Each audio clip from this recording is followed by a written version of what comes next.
Jangan lupa subscribe YouTube channel Metro TV News dan jangan lupa nyalakan notifikasinya. Ya, Reno dan juga pemirsa untuk membahas terkait dengan arogansi geng motor dan maraknya aksi begal di masyarakat, sudah bersama kami lewat sambungan telepon Karo Penmas Divisi Humas Polri Brigjen Pol Ahmad Ramadan dan Kriminolog Universitas Indonesia Adrianus Meliala lewat sambungan Zoom. Ya, kita akan ke Bapak Ahmad Ramadan terlebih dahulu. Selamat pagi, Pak Ramadan. Salam sehat. Selamat pagi. Baik. Assalamualaikum warahmatullahi wabarakatuh. Salam sehat kembali. Waalaikumsalam warahmatullahi wabarakatuh. Pak Ramadan, terkait dengan adanya aksi arogan dari geng motor, kemudian juga begal, kemudian untuk kejahatan kriminal di jalanan lainnya, yang terbaru adalah ada penculikan anak dengan modus berpura-pura menjadi Satgas COVID-19. Bagaimana respon kepolisian terkait dengan maraknya aksi kriminalitas kejahatan di jalanan akhir-akhir ini, Pak Ramadan? Ya, tentu Polri dalam hal ini selalu merespon apa yang menjadi perhatian masyarakat, menjadi keluhan masyarakat, menjadi laporan masyarakat. Ini sudah menjadi tugas pokok Polri ya, terutama dalam melindungi masyarakat. Kejahatan-kejahatan jalanan seperti yang baru saja diceritakan tadi, termasuk adanya geng motor dan begal, serta kejahatan lainnya termasuk masalah kenakalan remaja di jalan, tawuran, ini menjadi perhatian yang mana hal tersebut sangat meresahkan masyarakat. Ada upaya-upaya yang terus dilakukan oleh Polri. Tentu upaya yang diutamakan adalah upaya mencegah agar perbuatan atau kriminalitas ini tidak terjadi lagi. Selain tentunya upaya-upaya penegakan hukum yang terus dilakukan oleh Polri. Beberapa kasus telah terpantau yang baru saja terjadi seperti yang disampaikan tadi di Takalar, juga di Tasikmalaya, adanya geng motor. Nah ini kita juga ini melibatkan anak-anak ya, kalau geng motor melibatkan anak-anak tentu upaya yang kita lakukan bersama-sama ya, dinas pendidikan di daerah untuk memberikan himbauan kepada masyarakat, himbauan kepada anak-anak ya. Baik. Nah ini kita terus lakukan ya. Selain kita meningkatkan pelaksanaan patroli ya, melakukan pemetaan di beberapa daerah tentang adanya kriminalitas, adanya geng motor. Nah ini penting harus kita lakukan. Selain tentu penegakan hukum yang kita lakukan tersebut, Pak. Baik, kita ke Pak Adrianus. Tadi sudah disampaikan ya Pak Adrianus oleh Pak Ahmad Ramadan, bahkan pelakunya adalah anak-anak. Faktor apa saja menyebabkan kejahatan jalanan semakin marak bahkan melibatkan anak-anak, Pak Adrianus? Terima kasih. Kelihatan memang ada pola yang sama di banyak kota ya.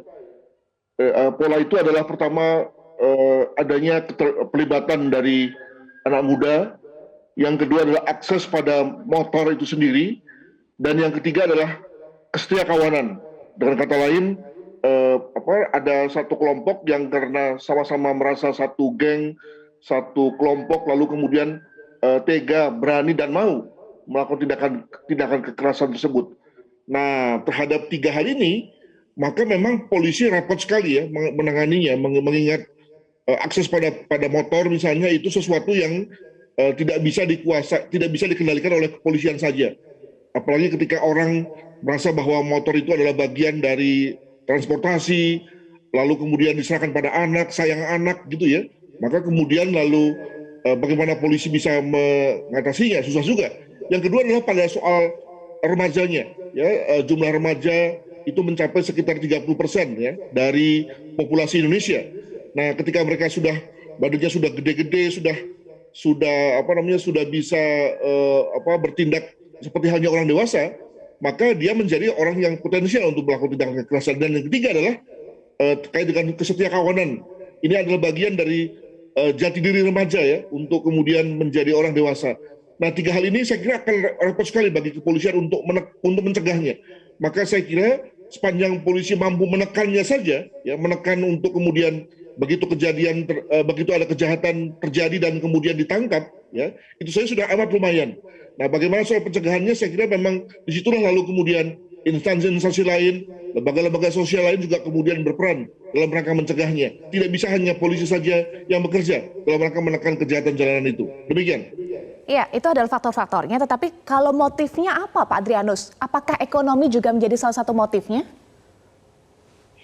Jangan lupa bahwa ketika bicara mengenai begal dewasa ini, itu adalah semacam gabungan ya, antara ada yang rampok, ada yang iseng semata, ada yang tawuran antar kelompok, itu semua kemudian lalu ketika kejadian, maka seringkali disebut sebagai begal. Nah, masing-masing punya motif tuh. Ketika bicara mengenai preman saja, maka memang ada motif uang.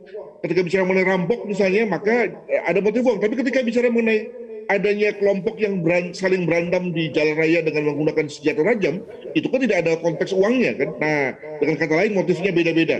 Nah, apakah kemudian lalu motifnya beda-beda itu lalu kemudian perilakunya sama? Kelihatannya begitu. Berani menyerang orang secara membabi buta, tidak ada rasa kasihan, tampilannya sama. Nah, menurut saya pada konteks itu, saya kira kepolisian belum perlu ya melihat motifnya.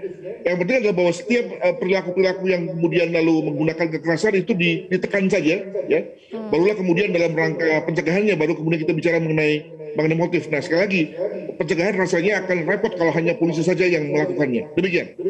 Oke, pencegahan akan terasa repot sekali kalau hanya polisi saja yang bertindak. Saya kembali ke Pak Ahmad Ramadan. Pak Ramadan, tadi ada beberapa hal yang disampaikan oleh Pak Adrianus. Yang pertama adalah populasi remaja di Indonesia ini cukup banyak, sebesar 30%. Kemudian di usia remaja ini juga para anak-anak ini sedang dalam fase aktualisasi diri, begitu ya? Mencari jati diri, juga aktualisasi diri.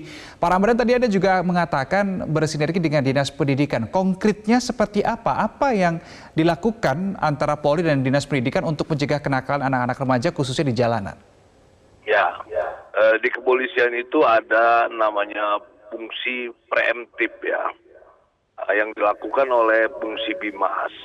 Di Bimas itu kita bekerja sama dengan Dinas Pendidikan untuk memberikan hal-hal yang positif ya, misalnya kita melakukan pembinaan pramuka, pembinaan remaja dan pembinaan lainnya ya. Nah, tentu pada kesempatan pembinaan itu kita melakukan hal-hal yang positif, juga memberikan himbauan ya. Setelah kita melakukan deteksi dini, melakukan pemetaan ya, agar anak-anak kita tersebut tidak terpengaruh kepada hal-hal yang seperti geng motor ya, yang melibatkan anak muda. Di mana motifnya itu ada rasa solidaritas ya. Kadang-kadang anak-anak ini ketika ada keributan, dia ikut melakukan tindakan. Ini juga dipengaruhi oleh minuman-minuman keras ya. Minuman-minuman keras yang juga ketika kita lakukan penindakan terhadap tawuran, banyak anak-anak yang masih sekolah dalam kondisi dipengaruhi oleh minuman keras. Nah, tentu ini kita memberikan himbauan, juga tentu kerjasama dengan sekolah agar para orang tua juga ikut memberikan perhatian khusus ya terhadap anak-anak yang berpotensi melakukan tindakan kenakalan remaja yang mengarah kepada tindakan kriminalitas. Ya, sekali lagi upaya-upaya yang kita lakukan mengedepankan upaya-upaya pencegahan preventif dan preemptif ya. Di samping kita melakukan penegakan hukum, tetapi upaya-upaya pencegahan untuk tidak terjadinya lagi hal-hal kejahatan jalanan yang juga melibatkan anak-anak ini kita utamakan. Iya, Pak Ramadan, untuk pelaku kejahatan jalanan yang sudah berusia di atas 17 tahun begitu ini, maka akan kemungkinan besar bisa diproses hukum begitu ya.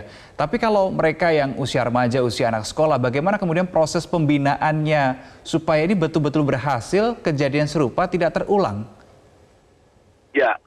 Ya, itu tadi yang saya katakan bahwa Polri tidak bekerja sendiri, tapi kita melibatkan juga stakeholder atau dinas terkait ya. Kita bersama-sama Dinas Pendidikan, juga kita kalau di masyarakat juga melibatkan tokoh masyarakat. Nah, ini kita lakukan sebagai upaya-upaya pencegahan tadi. Nah, itu yang perlu kita lakukan. Sementara kita melakukan pencegahan lain dengan melakukan deteksi dini, melakukan pemetaan terhadap potensi-potensi kriminalitas ya. Misalnya di luar geng motor ada kelompok-kelompok begal ya. Kelompok begal-begal ini juga ada yang melibatkan anak-anak ya, terutama anak-anak yang di bawah umur, putus sekolah ya. Jadi anak-anak ini ketika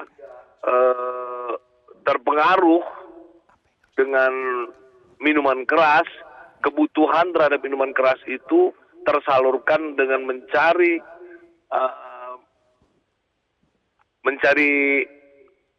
sesuatu dengan melakukan perbuatan tidak pidana, misalnya melakukan pencurian dan salah satunya melakukan begal atau melakukan tidak pidana curanmor ya. Oke. Jadi pemetaan di dilakukan. jalan ya.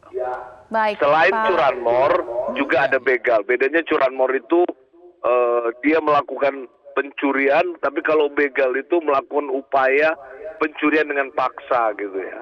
Baik. Pemetaan dilakukan, langkah preventif dan juga penindakan hukum juga dilakukan oleh pihak kepolisian. Lalu Pak Adrianus, apa yang harus dilakukan secara konkret agar aksi arogan, geng motor, kemudian aksi kriminalitas di jalanan bisa betul-betul ditekan secara maksimal? Ya, repotnya ketika sudah ada situasi di mana orang bersama-sama melakukan kekerasan, juga sudah di bawah pengaruh minuman keras tadi, seperti dikata oleh Pak Ahmad Ramadan, lalu sudah mengacungkan senjata dan berani melakukan tindakan yang kejam gitu ya, maka rasanya memang sudah tidak bisa lagi diserahkan pada orang per orang ya. Tidak bijak kalau kita mengatakan kepada orang, ayo ngelawan gitu ya, ayo teriak ya. Kenapa? Karena justru itu malah akan mengundang kemarahan dari para begal pada saat dia menjadi rampok, preman dan seterusnya tadi gitu. Jadi karena memang disitulah lalu kemudian mereka berani ya, ketika ada orang yang ngelawan malah makin berani itu. Ketika ada orang yang melawan malah makin kejam mereka. Nah, memang jadi tidak bisa lagi ada satu jalan keluar kecuali menyerahkan kepada kepolisian untuk segera bertindak ya. Maka tadi kalau memang ada langkah-langkah deteksi dini, langkah-langkah patroli, itu saya kira amat baik Pak, karena memang hanya itulah yang kemudian bisa dilakukan oleh kepolisian dan tidak bisa dilakukan oleh masyarakat ya. Jadi justru disitulah lalu kemudian kepolisian menjadi begitu penting ya kehadirannya. Soal kemudian polisi juga lalu menggandeng pihak-pihak lain seperti sekolah dan yang lain itu juga oke lah. Tapi jangan lupa bahwa pada saat itu peran instansi lain juga sangat pentingnya. Tapi kalau bicara mengenai bagaimana mencegah, melakukan deteksi dini, melakukan patroli ya, agar kemudian lalu langkah-langkah begal itu tidak terjadi, itu memang khas kepolisian. Baik. Dan pada saat itulah lalu kemudian kita amat berharap pada kepolisian. Demikian. Patroli dan deteksi dini itu yang menjadi kuncinya. Terima kasih Karopenmas Divisi Humas Polri Brigjen Pol Ahmad Ramadan dan Kriminolog Universitas Indonesia Adrianus Meliala sudah bergabung bersama kami di Metro Pagi Prime Time hari ini. Salam sehat Bapak-bapak.